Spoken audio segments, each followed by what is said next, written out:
welcome they've given us, I'm very grateful for.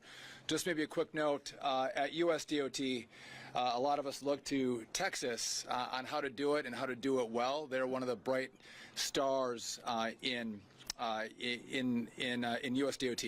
on a state that really does a lot of things very, very well. So I appreciate their welcome to come down to the great state and do this press conference. I'm also here with John Esparza, President and CEO of Texas Trucking Association, Todd Spencer, President of OIDA, Bruce Bugg, Chairman of Texas DOT. It's great to have you gentlemen with me as well. So listen, I think at least this administration understands that truckers are the backbone of America. 3/4 of our nation's freight is moved by trucks. 12 million Americans are employed in the trucking industry. It's a great job, a great pathway to build financial security and financial success, to raise a family. You can do that in the trucking industry, as well as not coming out of school and having $50, $100, or $200,000 in debt. You get out at a young age and you can start making a great living. Today we're here to restore common sense and safety to our roadways. For too long, misguided policies have prioritized political correctness over safety of the American people. President Trump, if you listen to him, he says that he puts safety first, and he does. He also puts America first as well. That means ensuring that our roadways are safe. The president's recent executive order is a clear statement. We support America's truckers and will safeguard our roadways for our truckers and for the American people. This means enforcing common sense rules and removing unnecessary burdens that hinder our truckers' work. So today, under President Trump's direction, we're going to take action. I'm officially rescinding the reckless 2016 Obama guidance on English language proficiency. We're going to replace it with stronger enforcement procedures. So federal law has always been very clear. Commercial drivers must be proficient in English. English is the language of opportunity in America. Allowing drivers who cannot read stop signs or understand police officers' instructions to operate an 80,000-pound big rig threatens the safety of every American on our roadways. There's numerous examples across the country where we've had people who are operating this kind of equipment who can't speak the language, and the results have been devastating and have taken the lives of so many American families. That's going to end right now. Instead, we are issuing new guidance that ensures a driver who can't understand English will not drive a commercial vehicle in this country. Period. Full stop. Enforcing out-of-service violations is about preventing tragedies and saving lives. So in 2015, before President Obama changed the guidance, over 99,000 drivers had English language proficiency violations. So almost 100,000 violations of not speaking English. 1,000 of those drivers were taken out of service. So let's fast forward to 2024. That dropped to 10,000 violations, and 0 were taken out of service for a violation of the English language proficiency. So think about that. That means we have let 1,000 of the worst offenders basically off the hook with a slap on the wrist. That's not going to happen anymore. We're going to put safety first. But the president's executive order on English language proficiency didn't stop there. So in accordance with the president's executive order, DOT is taking additional action. So number one, we're reviewing the security of commercial driver's license. Now, this is a state-by-state issue, but we do have a role, and we are reviewing the security procedures around how CDLs are given throughout the states. We're going to review non-domiciled CDLs, and we're going to improve verification protocols for both domestic and international credentials to ensure only qualified drivers are behind the wheel on American roads. The EO also directs the DOT to improve the working lives of truckers, which, by the way, I got to tell you, it's one of the most vocal groups of people I've heard from in my time at DOT. When they have an issue, they know how to use Twitter, they know how to use all social media. I hear from the truckers a lot. And this English language proficiency was one of the big ones. But they've also said the quality of life could be improved. You could help us out at USDOT to improve that for us. And that means looking at critical needs like truck parking, which impacts the lives of truckers every day on the road.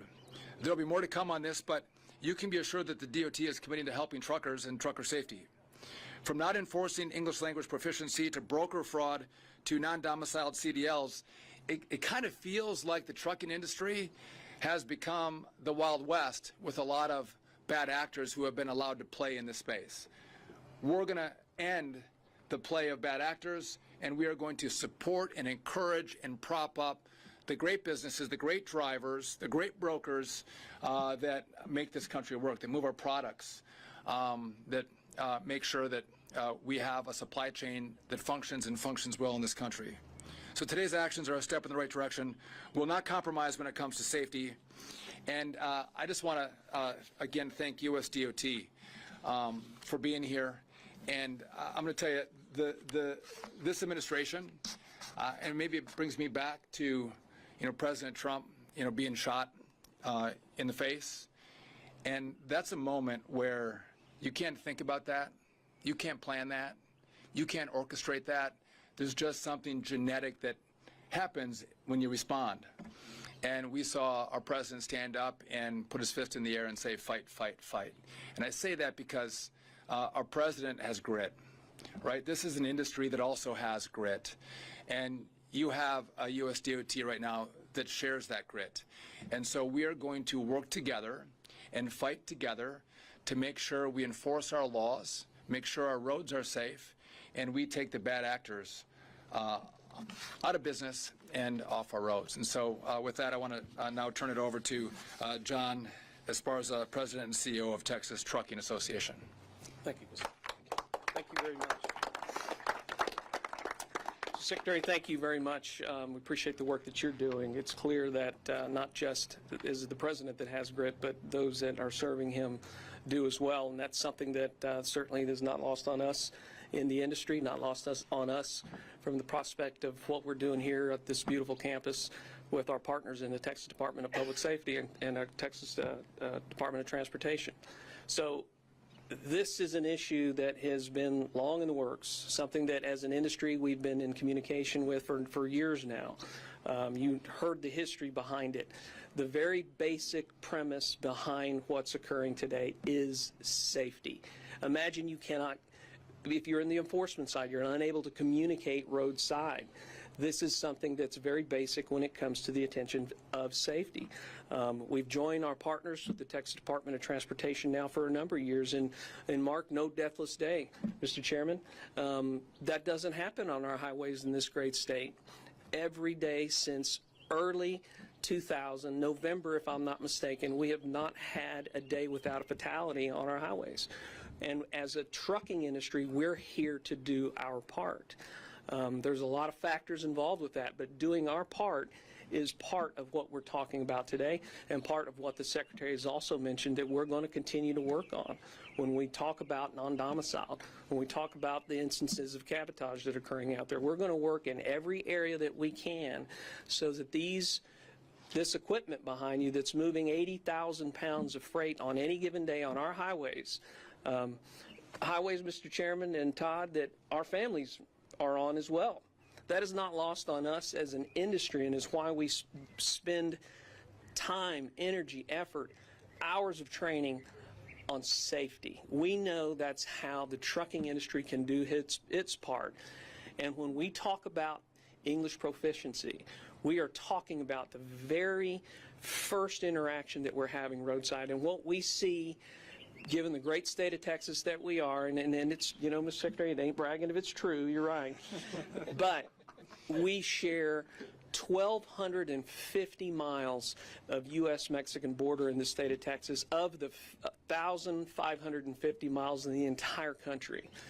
It's happening in Texas here first, and if we're not taking the lead as partners with our TxDOT Commission, our leadership here in the state with enforcement, then we're not going to get any work done. So we couldn't be any more thrilled not just to be announcing this critical announcement for the entire country, for the entire North America, quite frankly, right here in our home state of Texas. And Mr. Secretary, we can't thank you enough for the work that you're doing and the work that we're going to continue to do together. So thank you for the opportunity to share thoughts before you. And with that, I want to introduce my counterpart with the OIDA and Todd Spencer. Todd. Thanks, sir. Thank you.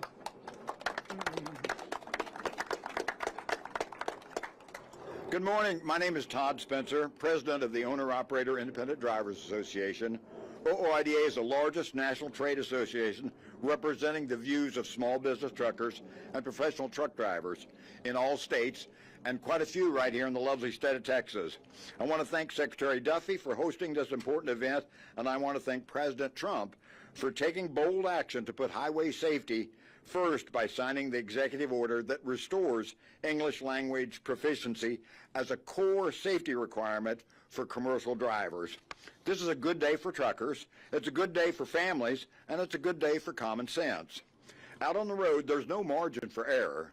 Truckers drive 80,000-pound vehicles through all kinds of terrain, steep mountain passes, narrow turns, busy city streets. The only thing that's separating safe trips from deadly ones can be a simple road sign.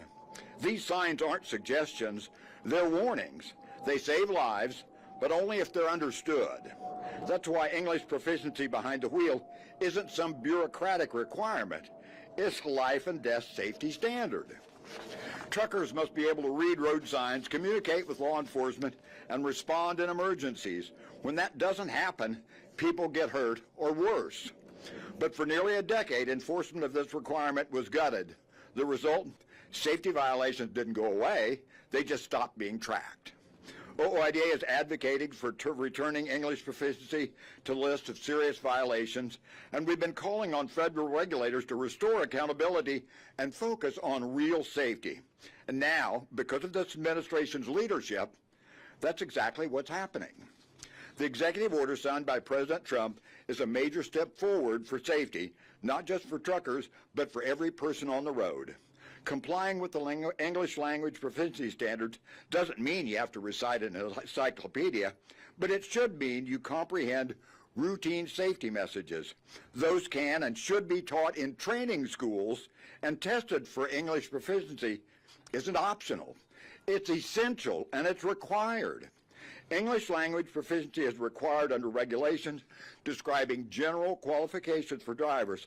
Unfortunately, there are far too many unqualified drivers being licensed and operated on the road today. Inadequate training combined with loopholes in state testing protocols result in drivers who lack the basic skills. Whoops. I've got one more here.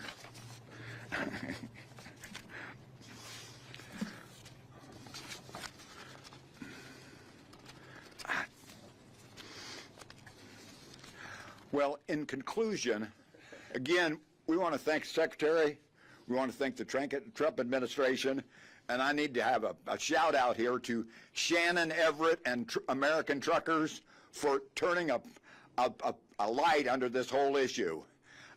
And working together, we'll improve highway safety, and we've got a lot of work to do, but we're ready, anxious to do it. Thank you. Mr. Chairman?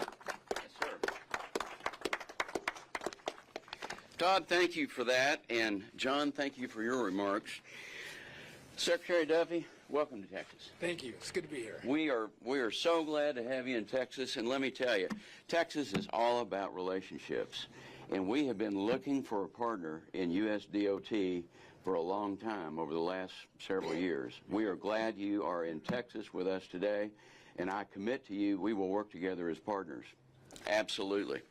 Well, good morning and welcome. My name is Bruce Bugg, and I am honored to serve as the chairman of the Texas Transportation Commission.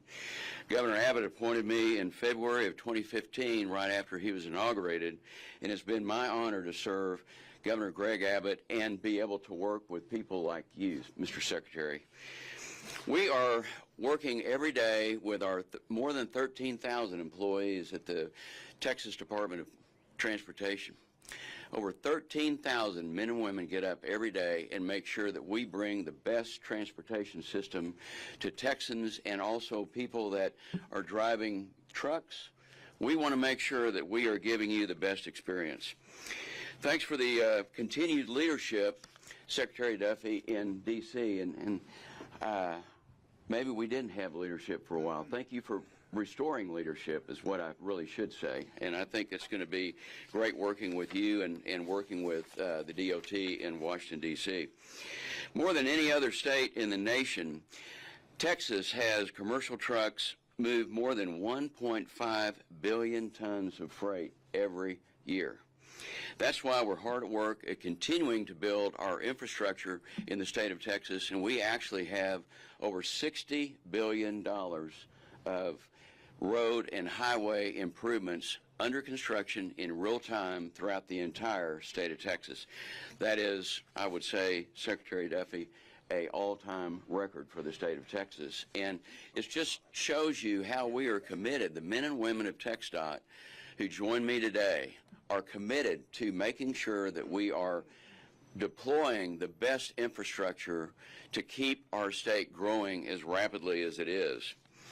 And we also want to applaud President Trump.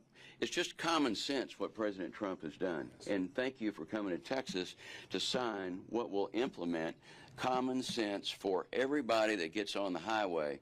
We all are using our highways, whether it's, personal vehicle or you're driving one of these wonderful trucks that we're looking at here. But we all have a shared responsibility, the way I look at it. It doesn't matter if you drive an 18-wheeler or you drive a little Volkswagen. We all have a shared responsibility when we get on the highways to do the right thing by the drivers that are beside us, by the drivers that are passing us. Whatever it is, we all have to, we're in this game together. So President Trump acted immediately. This was so important.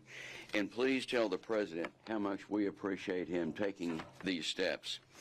So once again, I want to welcome you, Secretary Duffy. And I would say it's a warm welcome, but it's a heartfelt welcome. Let me put it that way. So thank you for being here. Thank you so much. And thank you all. Hope you all have a great meeting today. Thank you so much. Thank you. Thank you. Thank you. Thank you, John. So I appreciate that, and the welcome has been warm.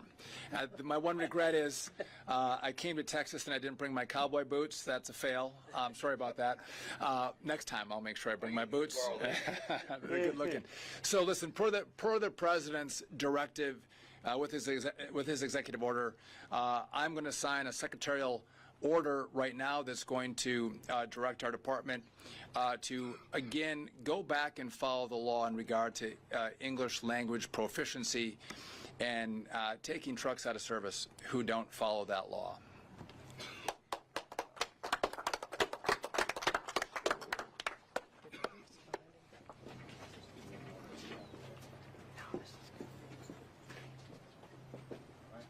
Ready?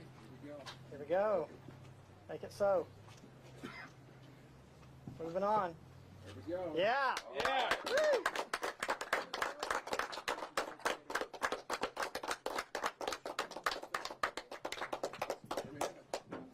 Awesome. Thank you, guys. Appreciate it. You guys were well. Thank you. Yep. All right. If any of you have any questions for us. Secretary Duffy, Michael Atkinson, CBS Austin. I wanted to follow up on the investigation that your office said that it had opened about that I-35 crash that happened just up the highway. Yeah. Do you have any update on where that investigation is going, including the fact that the driver was sober at the time? It's still under investigation with our motor vehicles division, so can't comment on it. But again, one of the reasons why we wanted to come to Texas, and again, this highlighted a broader issue that we have in the country. And I would just argue this administrative rule change by the Obama administration should have never happened. Again, we want people to speak English. Again, it's critical they're able to talk to law enforcement, communicate with law enforcement, read road signs, and again, we're going to go back to common sense. So no update for you again because of the investigation we're still doing. Eric Brennis, the morning traffic anchor at KXAN, the NBC station. Morning traffic? These deadly crashes very often. What is the significance having this event today in Austin?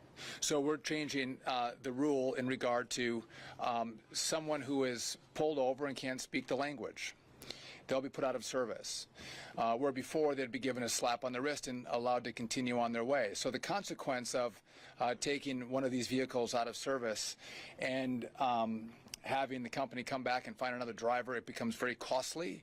There's not a cost benefit to putting someone in your rig that can't speak the language. It'll cost you far more. And so I think the incentive will be to make sure that your drivers actually can speak English and communicate with law enforcement and read our road signs. And any reason you chose to do this in Austin? I heard the weather was great in Austin, so I wanted to come and feel some Texas heat before I got it in northern Wisconsin. What So. does enforcement look like of this new, Yes, so I think it's important to note that this is done by our partners in law enforcement, right?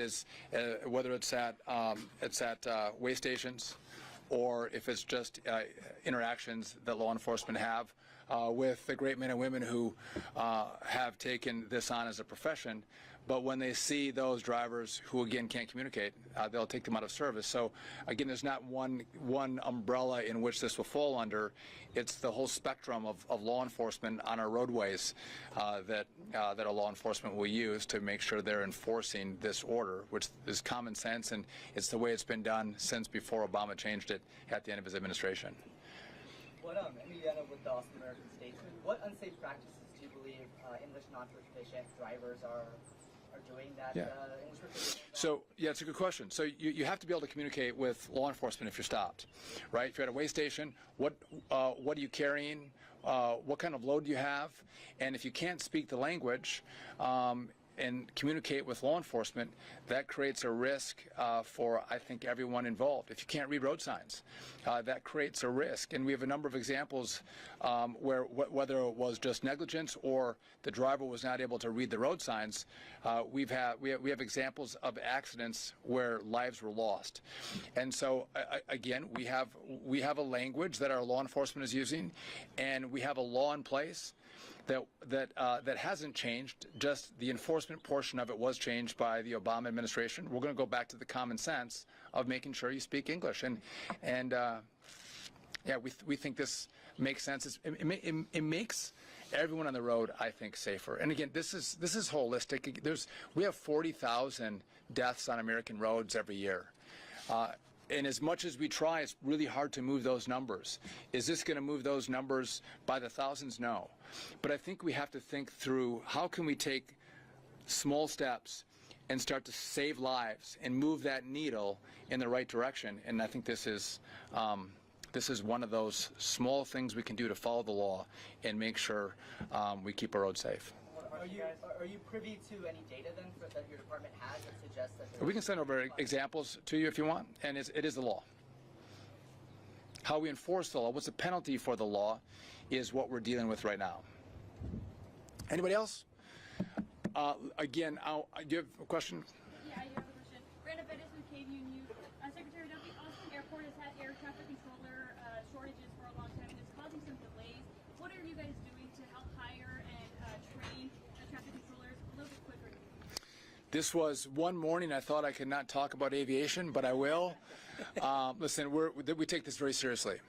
There's two issues at play. One is the infrastructure that our air traffic controllers use, from telecom to all the hardware and software inside of towers and TRACONs and centers across the country. But you're asking about something different, which is the air traffic controllers. We're 3,000 air traffic controllers short in this country, and it's been that way for a number of years. And so we're doing two things, trying to improve the pipeline of young people going to the academy to become air traffic controllers, streamlining the process that they show an interest to the point that they get in the academy. We've helped with the tutoring inside the academy so we can reduce the washout rate. The washout rate in the academy is 35%. That's a big number. And by the way, there should be a washout rate. If you can't do the work, we want to see people cycle out. But if we can drop that washout rate to 25%, the numbers are significant. We're also taking the best and brightest on the test entrance exam, and we're putting them in the academy first. So that's on the pipeline to the academy. We should be able to expand those numbers next year and the year after. And then air traffic controllers can retire after 25 years of service. So if you come in at 25, you can retire at 50, and many of them do retire at 50.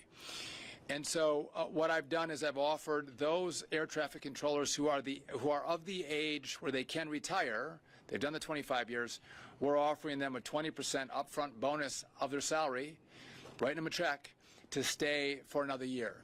And then the next year, if they're willing to stay, we'll write them another 20% check. We're paying people to stay. This is an American crisis. And I just want to make one other quick point on this. So you look across the country and you're like, Newark has a shortage right now, right? You've probably covered part of that.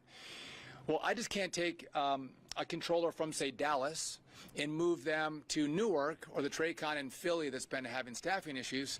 That's not how air traffic controllers work.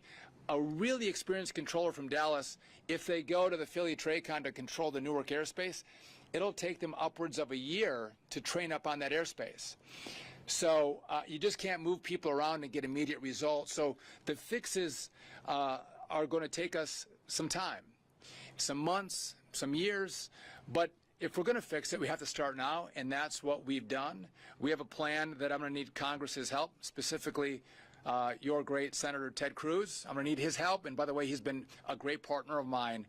He chairs the Commerce Committee, and he understands the problem and has been a great partner helping us think through how we can get the resources to fix the infrastructure around air traffic control.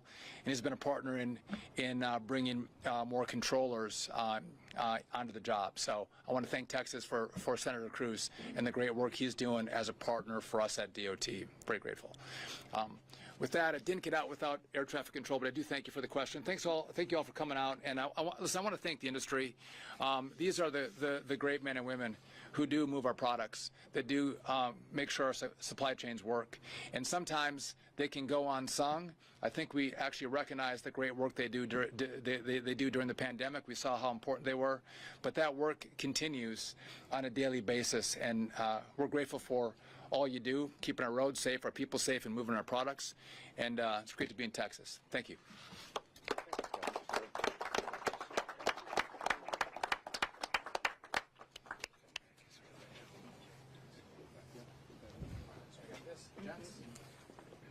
Thank you, guys.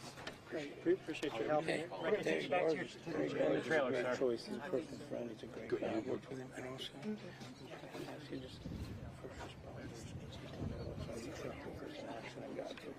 Good point. We're going to bring you in to do the interview with their podcast. Yes, sir.